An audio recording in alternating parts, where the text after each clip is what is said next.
Pijao Editores presenta Nuestra Cultura. Amigos y seguidores de Nuestra Cultura TV, les doy la bienvenida a un nuevo capítulo del programa. Los invito a que veamos los avances y conozcamos las nuevas historias que trajimos para ustedes. Estos los avances de los temas que verán en este programa. Que ser promotor de eventos y demás se hace más por amor a la cultura que por pasión, porque eso realmente deja preocupaciones, deudas, problemas y enemigos y un poco de cosas. Y volví a recuperar de plano ese gusto por la música colombiana y enamorarme de esas canciones, de su forma de interpretar. No es una música que escuche todo el mundo, entonces es bonito sentirse, digamos, también exclusivo. Yo no puedo estar pintando flores, o sea, yo no puedo estar pintando arreboles y atardeceres, amaneceres, frutas, sí, no puedo, o sea, yo no, sí. 5 aproximaciones críticas a la novela colombiana del siglo XXI es un título del sello editorial de la Universidad del Tolima. Se presentó en octubre de 2019. Nuestra Cultura. Giovanni Villa se ha convertido en un gestor muy importante de la ciudad de Ibagué. Ha participado en los más grandes festivales de hip hop y organiza incluso los de la ciudad. Hablamos con él y nos contó sobre su trayectoria, sobre su vida y sobre su música. Mis orígenes son como de un barrio marginal del sur de la ciudad de Ibagué. La música llegó como una herramienta de transformación o de intervención social en algún momento. Pues empecé a verla como una alternativa. Han pasado 23 años y no sé en qué momento. Fue realmente de manera accidental. Yo podría decir que en mis inicios muy chicos estuve como en algún coro y cosas así, pero no era realmente pues que yo quisiera ser músico.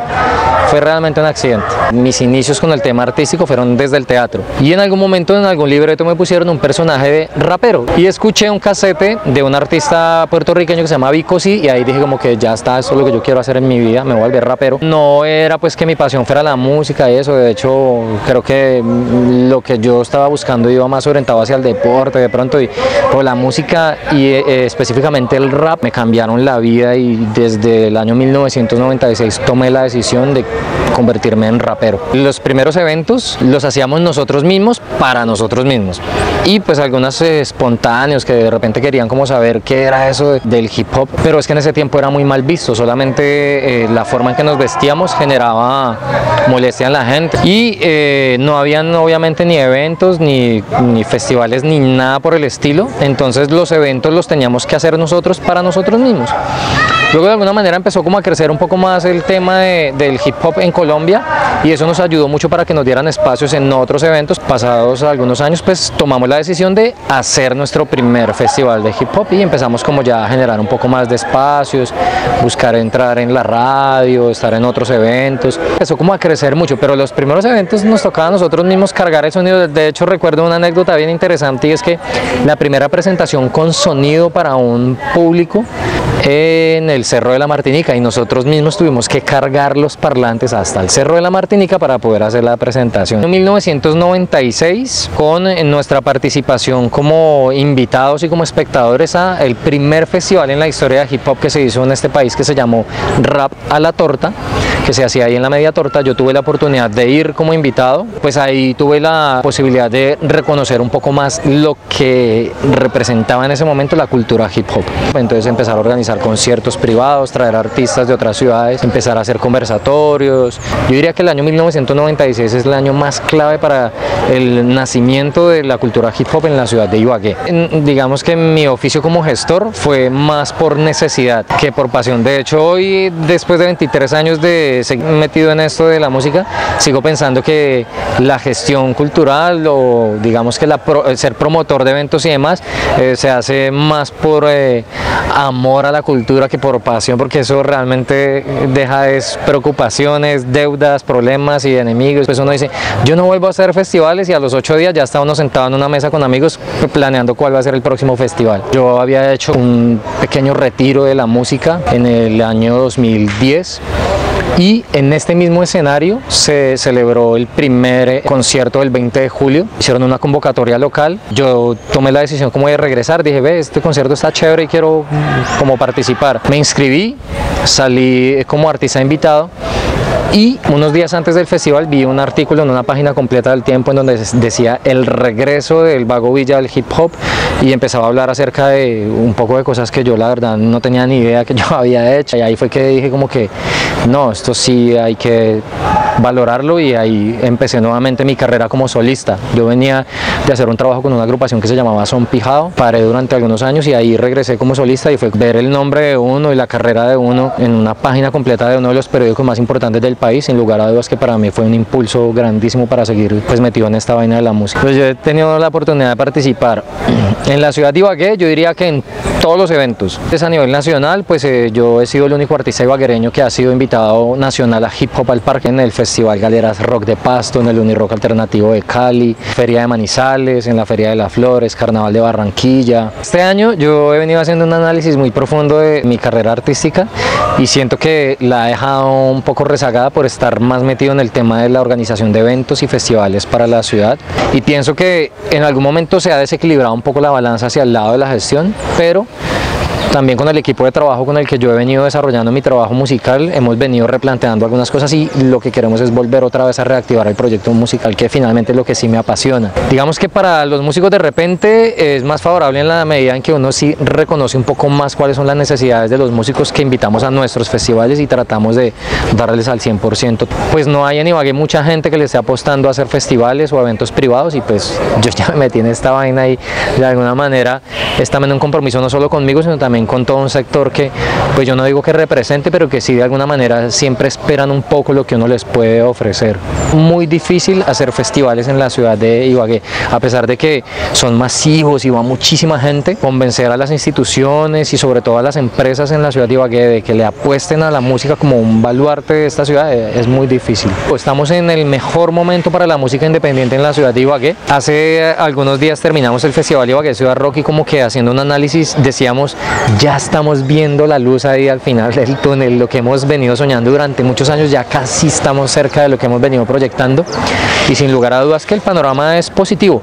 Sabemos que falta mucho porque nunca va a ser suficiente, sobre todo en una ciudad que es llamada la capital musical de Colombia, pero hay gente haciendo esfuerzos importantes y eso hay que valorarlo. Hay gente que está trabajando todos los días por sacar adelante esa ciudad en materia musical y vamos bien, la tarea hay que seguirla haciendo, pero vamos bien. El nombre mío solamente lo dicen en las filas de los bancos o cualquier otra entidad, y mi mamá cuando está brava, porque hasta mi hija me dice Vago Villa, entonces es bien difícil. Nuestra cultura. Este es uno de los temas a tratar en el próximo programa de Nuestra Cultura, y usted es el invitado especial, no se lo pierda. Este disco tuve la oportunidad de lanzarlo en Bogotá, en Cali, y para fortuna mía, por coincidencias y suerte de la vida, lo toqué en Estados Unidos en 3 festivales. Lo toqué en 3 festivales con una orquesta, porque el disco es guitarra solista y cuarteto de cámara, pero hicimos la adaptación para orquesta de cámara. Nuestra cultura. Son más de 20 los festivales de música colombiana que se realizan alrededor del país durante todo el año. En Ibagué, un periodista, Camilo Yepes, se dedica a ir a cada uno de esos, incluso en algunos fines de semana tiene que escoger uno entre 3. Siempre he estado muy vinculado con la música tradicional. Obviamente desde niño, cuando uno empieza a recibir en el colegio la enseñanza de soy colombiano, de Vivirás mi Tolima, de Uri, de Pueblito Viejo, surge la curiosidad, surge ese interés de querer aprender nuevas canciones, y pues por cantar esas canciones, ya sea en la izada de bandera, ya sea en un acto cultural. Pasó la juventud, me desvié un poco, o sea, perdí ese énfasis en el colegio. En la secundaria pues no hubo mucha enseñanza de esas melodías colombianas, y todo volvió cuando empecé a trabajar en El Nuevo Día. No es que me hubiera dejado de gustar la música colombiana, sino que no la había recibido en su totalidad en esta juventud, como en los primeros años de la adolescencia y la juventud, hasta que pues cuando empecé a trabajar en El Nuevo Día, como este medio apoya tanto la Fundación Musical de Colombia y su Festival Nacional de la Música Colombiana, ingresé justo en el momento en que estaba empezando el concurso de Elija la canción más linda de ese año, que eran obras interpretadas por el Beto Garzón y Collazos. Entonces ahí volví a recuperar ese gusto, y pues esas y otras muchas obras músicas clásicas. En esos años se homenajeaba a otros compositores más contemporáneos, como Leonardo Laverde, como John Jairo Torres de la Pava, como Ancísar Castrillón. Entonces iban surgiendo más melodías y pues con el concurso de duetos mucho más. Entonces ahí volví a recuperar de plano ese gusto por la música colombiana y enamorarme de esas canciones, de su forma de interpretar. No es una música que escuche todo el mundo, entonces es bonito sentirse, digamos, también exclusivo, ¿no? Como decir, no, es que a mí me gusta tal bambuco y uno, ay, ¿qué es eso? Y entonces uno, no, mire, conózcalo, me cuenta qué tal y así. Y así empiezan a surgir muchos compositores que uno va conociendo en esta ruta festivalera que le llamo yo, que es irse para todos los festivales a encontrarse, al abrazo, a escuchar, a ver ganar a los compañeros. Es algo que ha enamorado bastante. En mis inicios estaba a ser más ingeniero de sistemas o contador público. Tenía ese gusto por las matemáticas, por los números. No era tan bueno en las clases de español, empezando por ahí. En un décimo empecé a curiosear como mi gusto por los medios, por las cámaras, por la radio, por los periódicos, por la escritura. Entonces ahí fue el punto de quiebre para decidir estudiar periodismo contra todas las conjeturas que tenían mis padres en ese tiempo, de que es una carrera peligrosa, de que era una carrera solo para presentadores, de que no era una carrera rentable. Yo ingresé en 2010, al Nuevo Día, en noviembre de 2010. En ese tiempo había la carencia de un periodista en la página cultural. 4 meses atrás había ingresado al coro de la Universidad del Tolima, porque a mí me gusta mucho cantar. Ese interés me hizo acoplarme a la página cultural, a enterarme más de, no solamente de la música, ¿no? Porque pues la cultura es música, danza, teatro, pintura, cine, literatura. Empezaba a cubrir el Festival de la Música Colombiana, pues es la ciudad anfitrión, que vienen los duetos de Santander, de Antioquia, del Huila, del Valle del Cauca, del Eje Cafetero. Entonces surge esa curiosidad y todo le empiezan a uno a implantar esa curiosidad de conocer otros festivales. Lo que se hace en Mariquita con el Mangostino de Oro es un festival en el que llevo 8 años asistiendo, llevo unos 7 años asistiendo al Festival del Bunde. Surgió esa posibilidad de seguir conociendo, pero en el concurso de dueto de Ciudad de Cajicá en mayo, o en el Mono Núñez incluso, en Ginebra en junio, o en el concurso del Bambuco en Pereira en noviembre. En Antioquia hay 2 festivales muy importantes que son Cotrafa y Antioquia le canta Colombia. Entonces esa curiosidad va dando a que uno quiera viajar, quiera empezar a conocer. Suena mi tierra fue algo que surgió mientras estaba en el periódico. En abril de 2016 uno va coleccionando discos, comprando, recibiendo discos conmemorativos de los festivales. Se va armando una discoteca bastante interesante y ella me dijo, bueno, aproveche esas canciones. Cuadramos todo y pues lo bautizamos Suena mi tierra.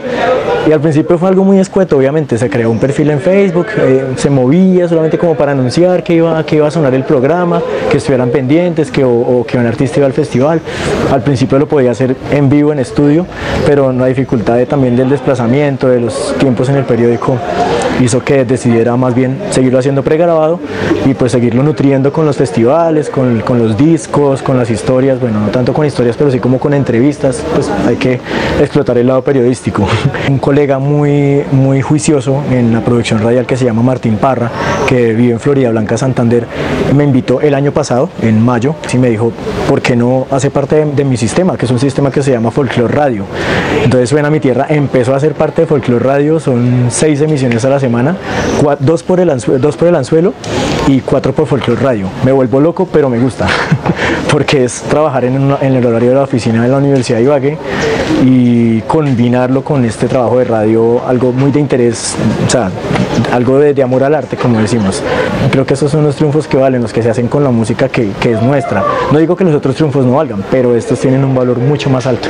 Marzo es el primer festival, que es el Festival de Ibagué. El Concurso Nacional de Duetos Ciudad de Cajicá, que es en mayo. Mono Núñez en Ginebra, Valle del Cauca. En Neiva se celebra un festival que se llama Jorge Villamil Cordobés, y de interpretación Anselmo Durán Plazas. Está Atoviejo Cotrafa, que es de música sandina y llanera colombianas. El Ocobo de Oro en julio. En agosto pues el Mangostino de Oro, Macuyabrito de Oro en Armenia, Quindío. En el Festival del Bunde el Concurso Nacional Hermanos Moncada, que es de duetos y se celebra en Armenia. Antioquia le canta Colombia. Y en noviembre pues 2 festivales principales, que son el Concurso Nacional del Bambuco de Florida Blanca, Santander, que es en homenaje a los hermanos Martínez. Han sido más, pero recordarlos a veces es complicado. Hay más de 100 de diferentes enfoques, no solamente concursos, sino encuentros, convites, mingas, de música colombiana en muchas otras partes del país. Faltan muchos festivales por conocer. Es un trabajo en el que uno se distrae a la vez, se encuentra con mucha gente talentosa y como yo digo, muy generosa en afectividad, en amistad. Los organizadores son muy generosos. El cubrimiento, la labor periodística, tratan de que sea lo mejor recompensado posible. ¿Qué quisiera hacer yo en caso de que se terminara mi contrato en la universidad? Tener Oración Suena Mi Tierra independiente, que marche por sí solo, que pueda tener 2 o 3 periodistas, no sé, corresponsales, qué sé yo. Y si me dijo, por lo menos una cantautora que admiro muchísimo, que es Carolina Ramos, que es huilense, me dijo: Camilo, Suena Mi Tierra se le creció. Y yo le dije, pues sí, pero todavía no le voy a dar sendero a ese niño para que crezca tanto, porque todavía le falta mucho. Nuestra cultura. Realmente es un esfuerzo muy grande saber que existe este programa y saber que existe gente interesada en mostrar lo que los tolimenses hacemos. A veces lo hacemos en silencio, pero esto es una gran oportunidad y la agradezco mucho.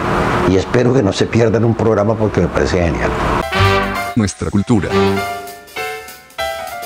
La vida de Armando Martínez se ha pasado de un lado para otro y la pintura ha sido la que lo ha salvado de muchos problemas en su vida. Lleva varios años radicado en Ibagué y especialmente en el Tolima, y a través del teatro y su pintura ha desarrollado diferentes actividades artísticas. A partir de los 5 años yo empecé a dibujar por un accidente, digamos, bonito que hubo con un joven que me recogía cuando yo era niño, sitio de hogar infantil, y él me encontró llorando y me regaló un dibujo del Llanero Solitario, la viñeta, y a mí eso me impresionó que alguien pudiera hacer eso, y entonces yo empecé a intentar hacerlo y me acostumbré, pero además de eso, la soledad de esa infancia hizo que yo me encerrara en la pintura, en el dibujo, y creo que me ayudó mucho. Por otro lado, el soliloquio, ¿no? O sea, como no hablaba con nadie, hablaba conmigo mismo, entonces me inventaba personajes y terminaba haciendo monólogos sin yo saber que eso era un monólogo. Construía parlamentos, me inventaba parlamentos, no sabía que estaba construyendo. Cuando entro al colegio me entero que eso es teatro. Estando en la Tolima estudiando agronomía, me di cuenta que había una carrera, entonces me pasé a la Facultad de Arte a estudiar pintura, en el 71 más o menos. Hasta el 75 que tuve que irme de Ibagué, cambié la universidad por el Instituto Departamental de Bellas Artes en Cali, que no sabía que existía si no me hubiera quedado en Cali estudiando arte allá. El arte, la pintura y el teatro me han salvado y me han dado la posibilidad de ser mejor persona de lo que seguramente sería si no fuera pintor y no fuera teatrero. Bueno, ojalá el teatro fuera una materia, una asignatura obligatoria en los colegios, en las escuelas, para que los niños aprendieran a ver al otro. Y tal vez así no habría tanta dificultad. En el teatro yo puedo desbordar mis sentimientos y expresar lo que yo pienso y no pasa nada, ¿cierto? Ya sigo, la vida sigue. En un montaje que hice sobre Débora Arango, me encargaron que hiciera el libreto. Entonces, en la medida que iba haciendo el libreto, yo iba desarrollando pintura, fui cuadrando eso. Y ahí me salió de la obra de Débora Arango, me salió la idea de hacer una obra sobre el feminicidio, o sea, el maltrato a la mujer, que no es necesariamente golpearla, sino no ponerle atención, no escucharla, no oírla, ¿sí? Entonces, a partir de ahí me nació esa obra, entonces empecé a trabajar pintura, salió una exposición de 30 cuadros más o menos, pero salió una obra de teatro para 3 jóvenes que hicieron una especie como de monólogos que se cruzaban. Me gusta la docencia, o sea, paradójicamente cuando era estudiante de arte, protestaba mucho porque nos daban, en la Tolima nos daban asignaturas de pedagogía, nos daban filosofía, nos daban psicología, y yo decía, no, pero es que nosotros necesitamos tiempo para pintar, nosotros necesitamos tiempo, y hoy en día agradezco esas clases que me dieron de pedagogía porque me han ayudado para entender al estudiante. Cuando yo empiezo a estudiar arte, yo descubro a Van Gogh, descubro a Gauguin, descubro a Rembrandt, descubro todo lo que es el trabajo que habla de la expresión, en donde lo bello es importante, pero lo bello está ahí, en cambio lo otro está como oculto, ¿sí? O sea, las rabias que vos sentís, las frustraciones están como ahí, ¿cierto? Entonces ese arte expresionista me permite sacar eso, ¿sí? Y mostrarlo. Llegó un momento en donde yo hago una exposición en el Museo del Tolima acá y mi hija mayor, la que vive en Cali, me dice: papi, no pinte más muerte, ¿por qué no pintas vida? Y a partir de ahí, desde el 2009 para acá, o sea, ya llevo 10 años en eso. Hay tanto líder que se está yendo, yo no puedo estar pintando flores, o sea, yo no puedo estar pintando arreboles y atardeceres, amaneceres. Yo empiezo a tratar de hacer una mujer bien hermosa, bien delineada, y de pronto me acuerdo o veo en la noticia la niña que ha sido violada, entonces yo la pinto gritando, la pinto, ¿sí? Coloreo, tomo foto de lo que estoy haciendo para ir guardando como un archivo. Antes no lo hacía, o sea, yo he sido como muy indisciplinado en eso. No he sabido aprovechar este medio, por ejemplo, no lo he sabido el video, no he podido como tener esa rutina, debería hacerlo, ¿no? Yo nazco en el 49, es decir, en un momento en donde Colombia se está viviendo una cosa terrible, que es la muerte de Gaitán. Mis padres, mi mamá y mi papá, que era zapatero, eran gaitanistas. Entonces a ellos les tocaba esconderse, les tocaba correr para... Y yo viví eso, o sea, yo vi cómo le cortaban la cabeza a alguien, yo vi cómo le daban machete a alguien entre un roto de una puerta. Yo estoy nadando en un río, en una quebrada, y veo un balón y me voy a coger el balón todo emocionado, lo cojo y es una cabeza. Cuando yo entro a la universidad, entro en ese tormento, justamente en el 70, cuando viene la muerte de Tuto González en Popayán, y entonces se alborota todo el movimiento estudiantil en todo el país. Entonces yo soy testigo de eso y vivo esa situación acá en Ibagué también, ¿ya? La persecución, todo lo que está pasando. Nunca he creído en el uso de las armas. O sea, ya me parece que ningún argumento, ninguno, ni religioso, ni político, ni filosófico, ni nada, justifica la muerte de otro ser humano.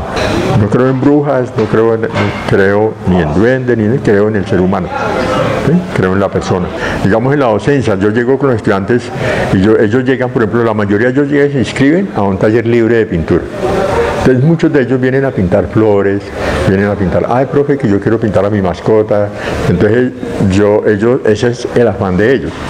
Pero yo trato de convencerlos a través de un ejercicio donde yo les digo, hagamos lo más difícil, porque si ustedes logran lo más difícil, después podrán lograr lo más fácil.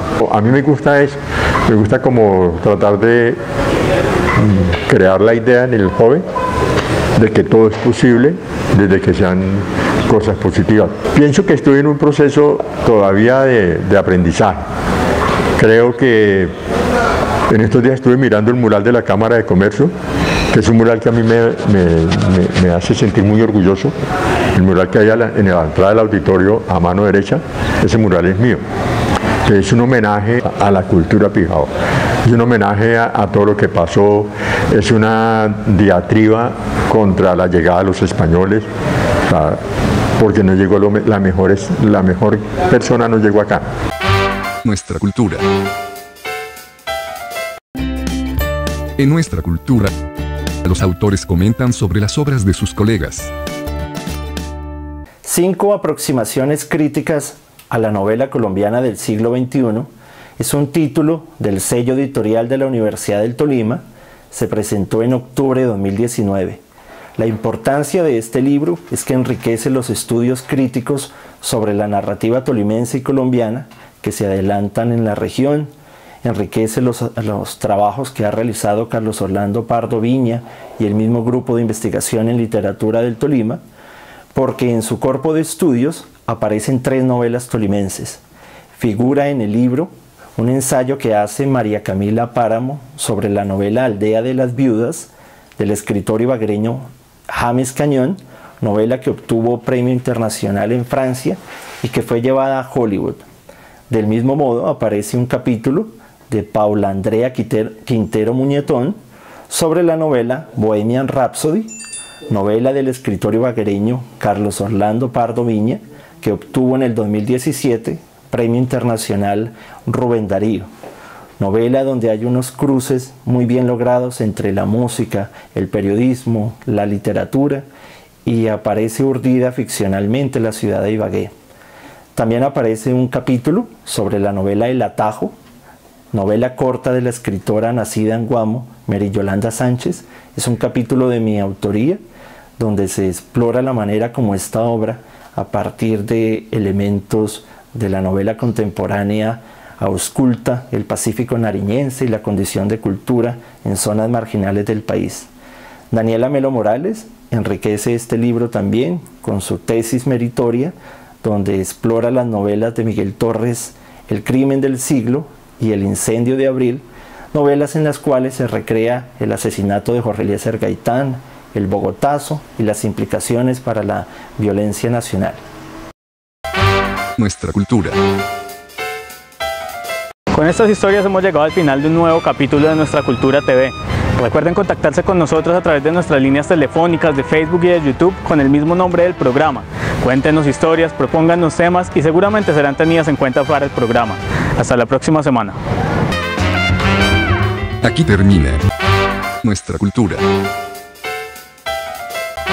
Nuestra Cultura.